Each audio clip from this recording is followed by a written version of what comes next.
Romains chapitre 6. Que dirons-nous donc? Allons-nous persister dans le péché afin que la grâce se multiplie? Certainement pas. Nous qui sommes morts pour le péché, comment pourrions-nous vivre encore dans le péché? Ignorez-vous que nous tous qui avons été baptisés en Jésus-Christ, c'est en sa mort que nous avons été baptisés?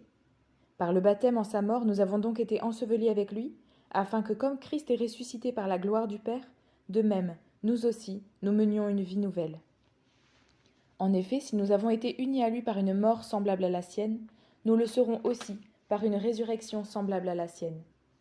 Nous savons que notre vieil homme a été crucifié avec lui, afin que le corps du péché soit réduit à l'impuissance, et qu'ainsi nous ne soyons plus esclaves du péché. En effet, celui qui est mort est libéré du péché. Or, si nous sommes morts avec Christ, nous croyons que nous vivrons aussi avec lui, car nous savons que Christ ressuscité ne meurt plus. La mort n'a plus de pouvoir sur lui. Christ est mort, et c'est pour le péché qu'il est mort une fois pour toutes. Maintenant qu'il est vivant, c'est pour Dieu qu'il vit. De la même manière, vous aussi, considérez-vous comme morts pour le péché et comme vivants pour Dieu en Jésus-Christ. Que le péché ne règne donc plus dans votre corps mortel pour vous soumettre à lui par ses désirs. Ne mettez plus vos membres au service du péché comme des instruments de l'injustice, mais au contraire, livrez-vous vous-même à Dieu comme des morts revenus à la vie, et mettez vos membres à son service comme des instruments de la justice. En effet, le péché n'aura pas de pouvoir sur vous, puisque vous n'êtes plus sous la loi, mais sous la grâce. Quoi donc? Allons-nous pécher parce que nous ne sommes pas sous la loi, mais sous la grâce? Certainement pas.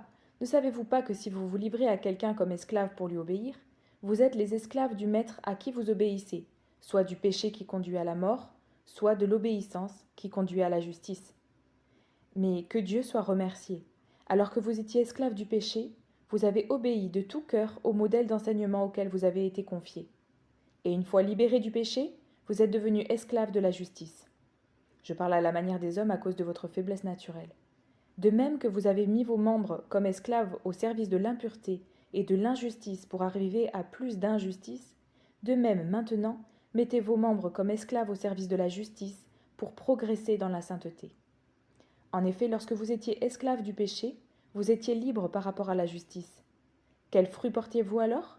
Des fruits dont vous avez honte aujourd'hui, car leur fin c'est la mort. Mais maintenant que vous avez été libérés du péché et que vous êtes devenus esclaves de Dieu, vous avez pour fruit la progression dans la sainteté et pour fin la vie éternelle.